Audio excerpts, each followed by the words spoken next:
Announced we have Evan Hynes, co-founder and CEO of ClimateBase, join us for an amazing keynote. We heard earlier today from Sophie Purdom on the state of climate tech and learned about a lot of trends in the ecosystem. But I am really excited to welcome Evan to talk a bit more about the state of climate tech jobs. And ClimateBase actually has done a lot of research themselves.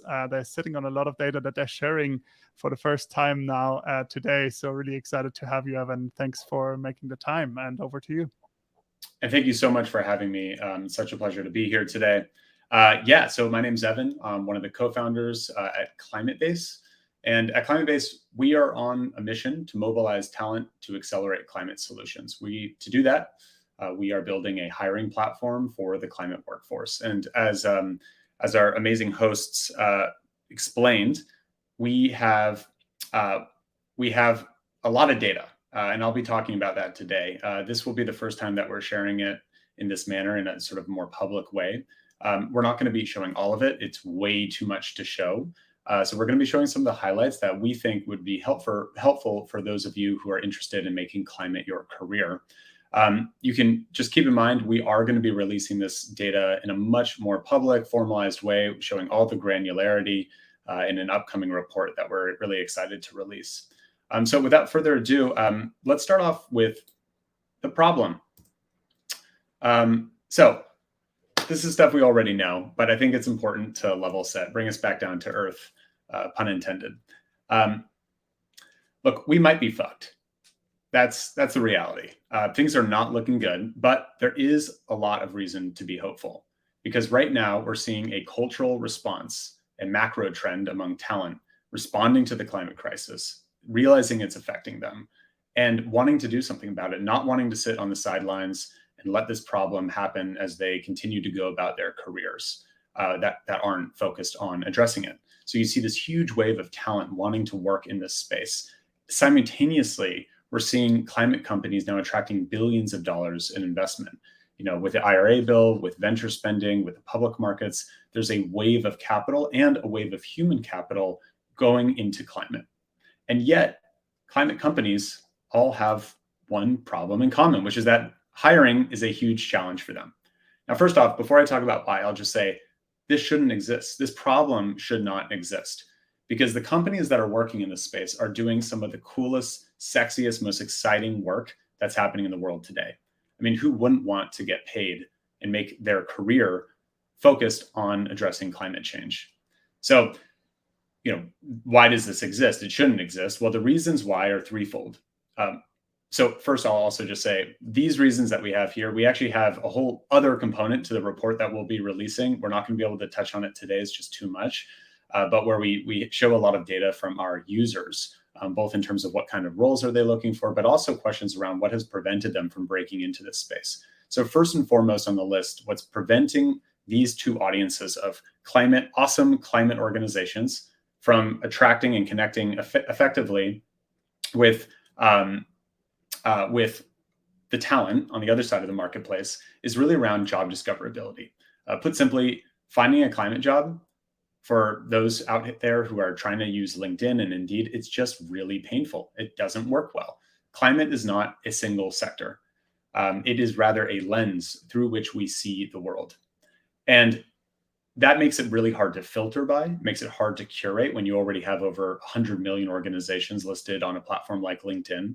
And keyword search just doesn't work. I mean, I'm sure some of you here have typed in climate into some of these more generic job platforms, and you probably find plenty of jobs with climate in the title.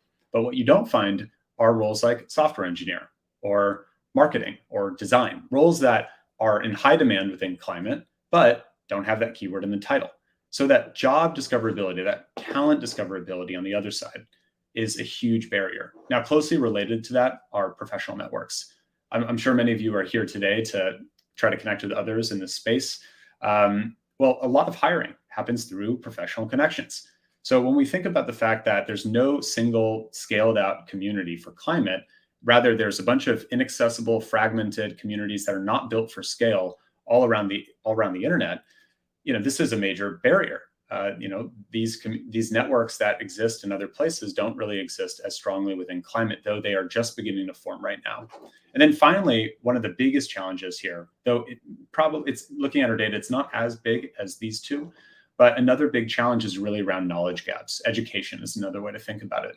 Most of the talent that's looking to break into climate doesn't have that critical foundational climate literacy, that industry knowledge. And this is a highly technical space. Most people who are software engineers, let's say, are also not just as proficient in their understanding of like energy markets or green hydrogen or any of these other super specific topics. And these employers, working in the space, what they really want are folks that are not only, possessing of those functional skill sets, but also mission driven, and ideally folks who also understand the space that they're operating within. So at ClimateBase, we see this as a huge opportunity to solve. We think that this by unblocking this bottleneck, we can drive a huge amount of impact through channeling more and more human capital into climate solutions. So at ClimateBase, we have a specialized hiring platform. It's branded, it's pre-curated. We even have a specific climate taxonomy that and we're going to be updating it in the coming months, that allows people to have just a much better experience finding jobs. We also layer that with educational content in a variety of different ways. And we also have a hyper-focused community that we pair with these two things. So over the past 2.5 years since we've launched, we've attracted nearly 1 million users to ClimateBase. And we've had over 40,000 jobs posted to the platform across 2,500 organizations that have joined in that time. Now, this is an incredible amount of data. And it turns out that we as an organization are sitting on the world's best data when it comes to climate jobs and actually climate talent as well. But again, we're not going to have time to dive into the talent side. We're just going to focus on the job side. So first, let's set the stage. When we think about the kind of organizations on ClimateBase today, it's important to understand the data, right? Like there's always going to be a certain amount of selectivity bias when you're looking at a platform like ours, where organizations choose to join or not, right? So it's important to note that the vast majority of the jobs that we're going to be talking about today across different sectors and role types, that these jobs are primarily at for-profit organizations. When we look at the amount of capital pouring into climate as well, as we saw earlier today, a lot of it is going directly towards companies, because companies can scale in a way that perhaps some nonprofits can't do. There are nonprofits, and we'll talk about what those jobs look like. It's interesting to compare the sort of breakdown of different roles between these two different audiences. And then there's a handful of governmental organizations that have joined our platform in that time as well. So let's take a look at the jobs by sectors. I think this is an interesting, nice high-level area to start off in. So up at the top, we got energy jobs. These are jobs within energy as a sector, shortly followed by food, ag, and land use. Now, important to note that food, ag, and land use would also include nature-based solutions. When we think about organizations that are reducing a plant-based meat organization, let's say, I think there's a fair argument to be made that the work that they're doing is in somewhat, I would say it's similar to the work that a conservation organization might be doing, around work in, say, the Amazon, right? So, sort of two sides of the same coin. So we recognize that these can be lumped together in a way that I think makes sense.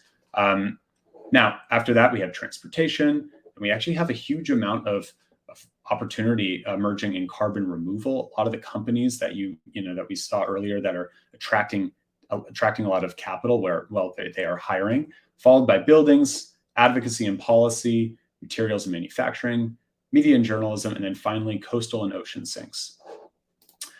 All right, now powering through to the next slide we got here. So this is another interesting way of thinking about this data. Within sectors, we have solutions, but between the solution layer and the sector layer, we can categorize certain solutions by sector subgroup. So it's just another way of thinking about sort of the breakdown of this. Now, I know that these slides are not pretty, and when we release our full report, you can look forward to even more interesting and visually appealing slides, but this is what I have today. So up at the top, we have enhance efficiency. This is around energy. Right after that, it's around shifting agricultural practices. then electrifying vehicles, then shifting production, using waste. So this would be like materials and manufacturing, but it also overlaps with food and ag, shift to alternatives, and the list goes on. All right, so let's take a look at the nonprofit jobs. These would be specific role types at nonprofits. So we're starting with that 6% of all the orgs, all the jobs on ClimateBase that are at nonprofits. So up at the top, we have communications, then roles specifically focused on advocacy and policy, then sustainability professionals right after that, project managers, and then business development professionals. And then there's a whole slew of other roles. It's a really beautiful rainbow of other opportunities that I can't show in this exact slide right now. Now, when we look at all the jobs, not just nonprofit jobs, but all the jobs in the space, turns out that business development is the most in-demand role type. And now business development includes both biz dev, sales, SDRs, a whole bunch of different roles that are focused around revenue driving and perhaps growth. Followed by communications, that would include marketing, storytelling type of roles. So for those of you out here who are maybe not technical, you're wondering if you have a role in this space, well, there's plenty of opportunities. In fact, over a quarter, nearly a third of all the opportunities in climate work are really for folks who are primarily communication first in their skill set. So biz dev, sales, communication, marketing. So followed by that are software engineers. Turns out software engineering is a somewhat ubiquitous skill set that is in high demand across all different sectors in climate. In fact, when we expand our report to show the full breakdown of nonprofit jobs, it's interesting to note that software engineers are also in pretty high demand at nonprofits as well. So if you're a software engineer, you're not feeling drawn to optimizing click-through rates for e-commerce platforms or whatever it might be that you're currently doing, and you're looking to break into climate, well, I assure you there are literally over 1,000 roles in software engineering right now on ClimateBase. Followed by operations. So folks who are more internal facing, kind of a variety of different roles fall into this. There's huge opportunity for those folks. And then finally, design. Part of what this whole challenge is about is creating narrative and telling a new story for the future that we want. So designers, communicators, there's a huge opportunity to do that by leveraging your existing skill sets and transitioning into climate work. All right, so quick time check. How am I doing? I think I'm almost out. So I'm going to power through this last sort of thing. We're not going to do the workshop or any of the sort of interactivity component of this right now. But I think now that you've seen some data around where the opportunities are, and you can look forward to reading more about that data when we release our full report, let's think about how we might be able to use this data. So I'll go really quick. I know that we're already behind time a little bit. So Ikigai in climate careers. This is about finding your unique path into a climate career. And I had a really interesting conversation a couple of weeks back with John Foley at Project Drawdown, and I was telling him about this climate jobs data we got, and he mentioned that even his own career path has been a winding journey. He didn't actually start off as a climate scientist, and so when we think about what it looks like to break in, it's important to keep in mind that your journey is going to be unique. Everyone is coming from a different place, and everyone has something unique to bring to the table, and that's what this exercise is all about. Ikigai is the Japanese concept that combines the terms iki and gai. Together, it most roughly translates to reason for being. And this is, it's a powerful framework that we can actually use when we're thinking about our careers. In fact, this is what that looks like as a Ikigai framework applied to careers. You might recognize ClimateBase's logo as being reflected up here in some ways. That's actually exactly where I got the inspiration from. I literally drew this logo out because I discovered this framework as being an incredibly valuable framework for myself as I was entering the space originally as a climate job seeker. So it's a combination, it's an overlapping area in the middle of 4 key areas. Do what you love, do what you are good at, do something the world needs, and do something that you can get paid for. But I think there's an even better way of thinking about this general concept in a more climate-specific way. So first is, what are you good at? Your skills, maybe your network, your community that you have, your resources that you have available to you, perhaps capital could be one of those, if you're an investor, say, and your unique insights, your knowledge. So that overlapped with what qualities of work bring you joy. Now, this could be I really like working alone, or I really like working with a large team. I like working at a startup or a huge company, remote, in person. Do you like being more of a teacher or a coach or a leader, or are you more interested in being an individual contributor? Now, that's an important thing to think about when we're thinking about your climate career. And then finally, what areas of climate work are you most drawn to? Climate sectors, solutions, subgroups, and other topics within climate. And so I would encourage all of you to think about the overlap of these three things for yourself as you go about and take your first step into a climate career. And if you're looking forward to reading our full report where we dive into all of this data and so much more, in fact, data from our users showing what kinds of roles are they looking for, data around their mental health before and after they discovered climate jobs and how that's changed their own experience with climate anxiety. You can look forward to all of this data in an upcoming report that we will be releasing. Head over to climatebase.org/blog. You can subscribe there. And we'll also send you our weekly newsletter, ClimateBase Weekly, which goes out now to nearly 70,000 subscribers each week, twice a week, where we highlight the latest climate news and job opportunities. And then finally, if you are looking to break into this space, head over to climatebase.org, create a profile, and we look forward to helping you in your climate career.